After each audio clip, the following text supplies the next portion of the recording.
Hello and welcome to Reimagining Cyber. My name's Ben, and this week the man in the expert hot seat is Rob Aragao. Hello Rob, how are you doing?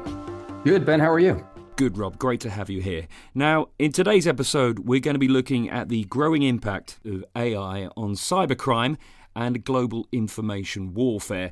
Now, if you're a new listener and you're thinking that Reimagining Cyber is a bit late to the party on this subject, well, just check out our back catalogue and you'll see that we've delved into the impact of AI many times in the past. Conversely, if you're raising an eyebrow and wondering why we're banging on about this once more, then rest assured that this is being done for good reason. And here's why. Europol, which stands for the European Union Agency for Law Enforcement Cooperation, has in the last few days published a report called The Changing DNA of Serious and Organised Crime.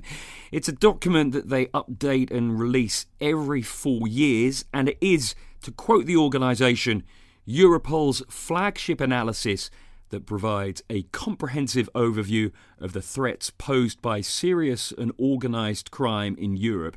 It identifies key criminal activities, the dynamics of criminal networks and emerging trends.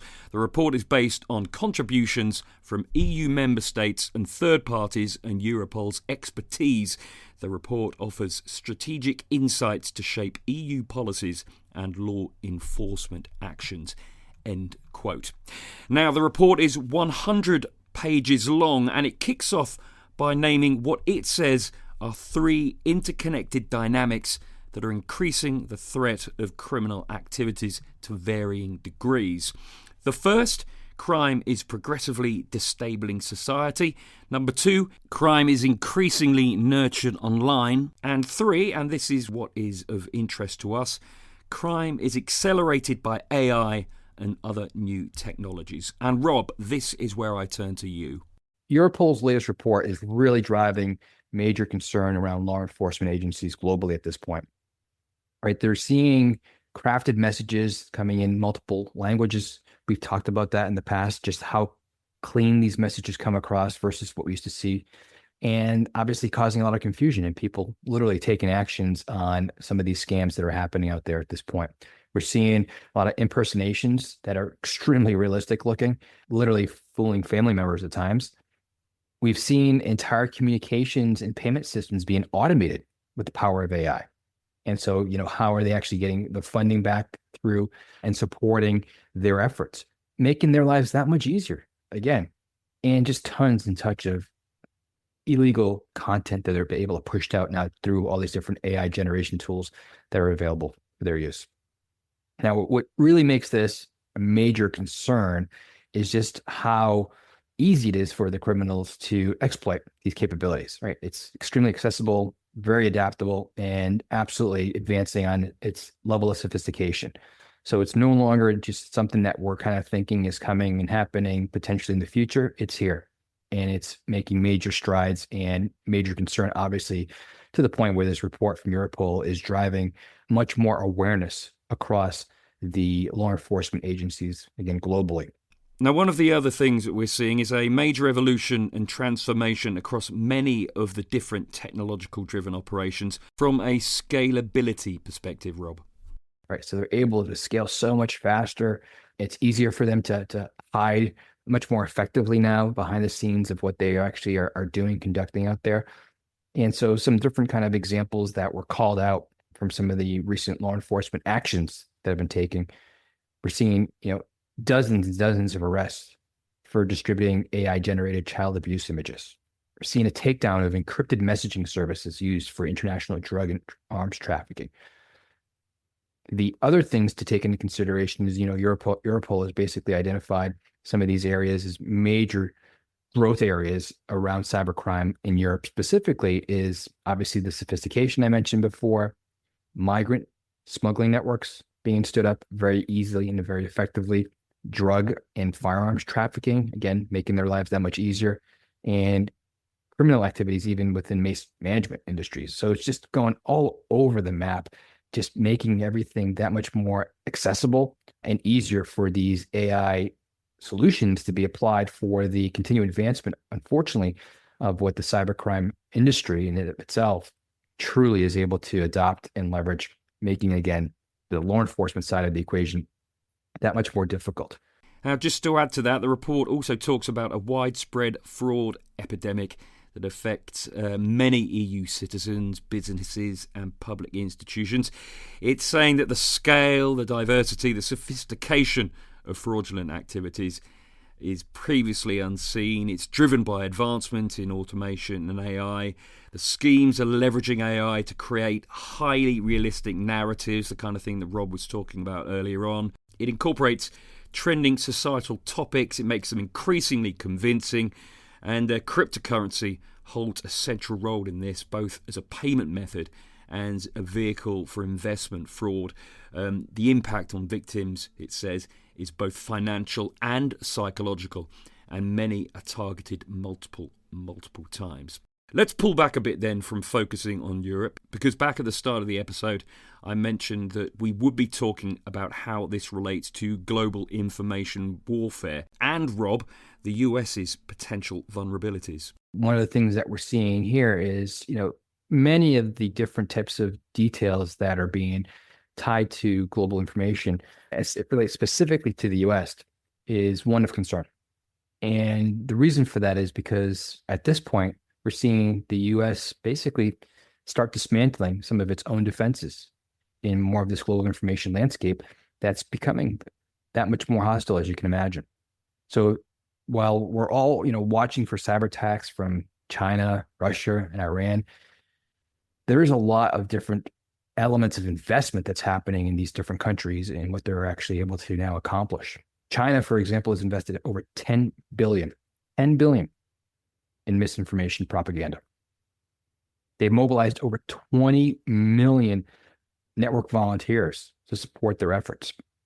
Russia, on the other hand, is pumping $1.6 billion into their state media and creating over 1,200 disinformation sites alone targeting specific regions. So again, AI is enabling a lot of the investment to be able to take effect in driving this disinformation and pushing a lot of the, again, emphasis back towards, for example, the US being targeted by China, Russia, as well as Iran.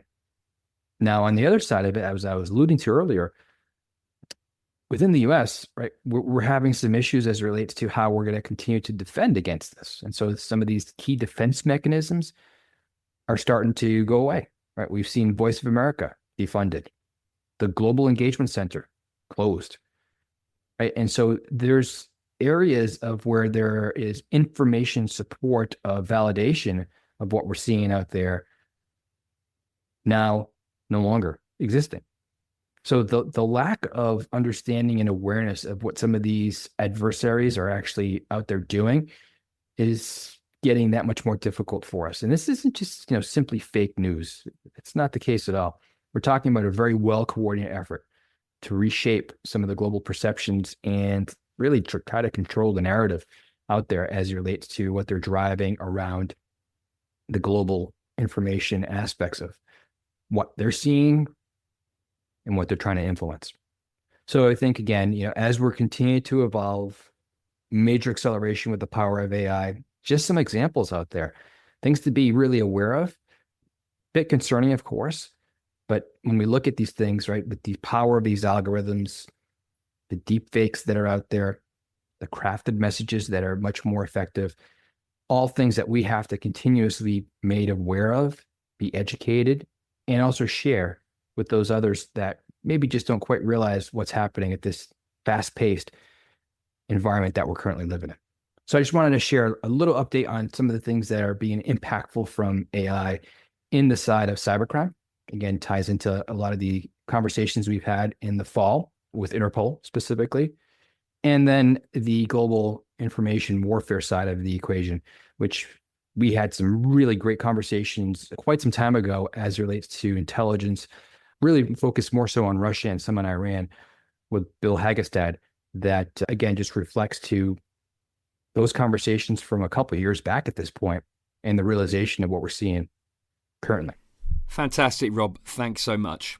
And Rob mentioned that episode there with Bill Hagestad, way back in episode 11. It was called Time to Take Them Seriously, What's Iran Doing in Cyber?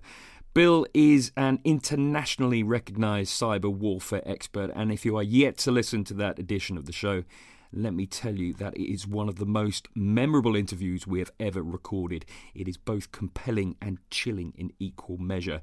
Another couple of episodes I'd like to flag up, purely on matters of AI.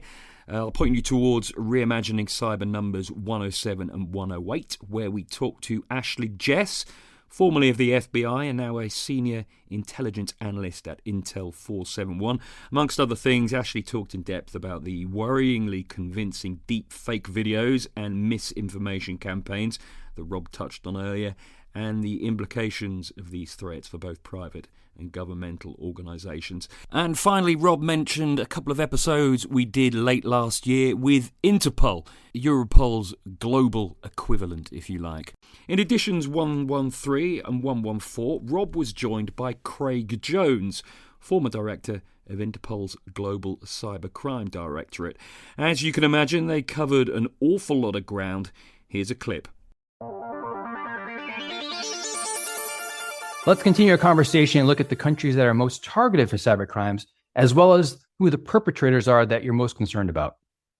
Let's break this down then. So we look at, victims first of all. Where are you more likely to be a victim of cybercrime? I think you're more likely to be a victim of cybercrime in a country or an economy which is more digitally advanced effectively. So historically, we can look at the West in that. So this is the ransomware piece we have coming out time and time again, and the business email compromise. So the cyber criminals will look at that financial side of things.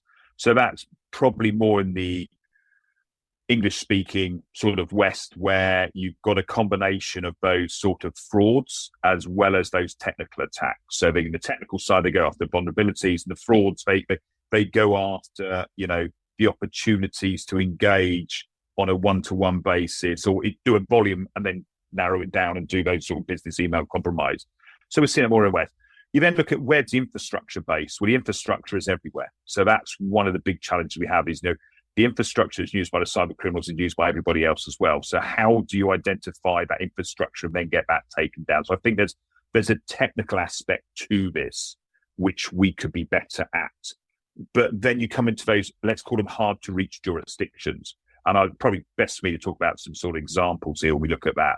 We see about the cyber attacks that are reported emanating from Iran, or emanating from the African subcontinent, or emanating from the Far East, or emanating from Russian-speaking countries as well. So you've got those same countries coming up time and time again, and you've got then that piece, whether it's a state act, whether it's a near state actor, and these are sort of in the cybercrime space. And I should add here, North Korea is not a member of Interpol, so we don't have reach into or with North Korea effectively. And so some of the examples I'll give in that is the way law enforcement is trying to operate now. And we have seen some good examples where we've seen cooperation between the US and Russia, Colonial Pipeline. We've seen sometimes there has been that cooperation and some arrests have been made. But I think if you looked at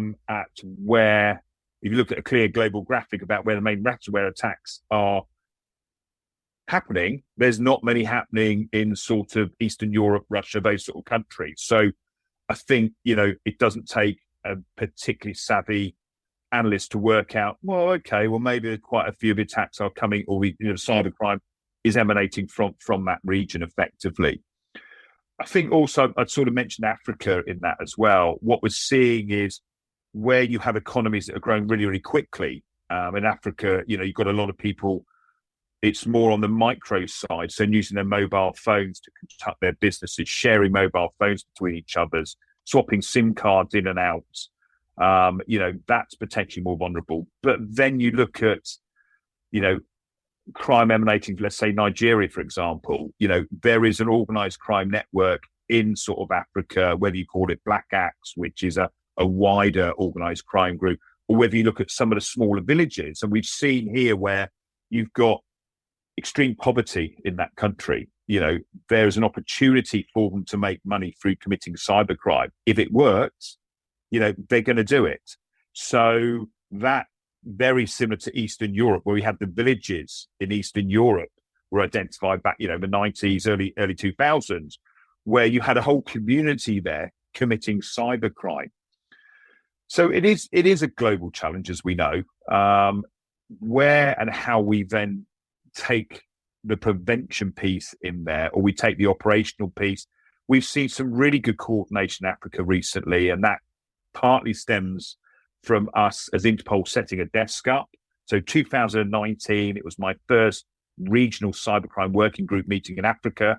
I was in a classroom in Nairobi in a police training school, and there's probably about 15 people sat around the table, and we were talking about the challenge that they were faced. And I think it was someone from Dhaka said they'd done a raid recently in a house, and they thought it was human trafficking going on, people being put through that house. But actually, when they went through the door, it was effectively an online cybercrime farm. So you had people sat there behind screens committing cybercrime.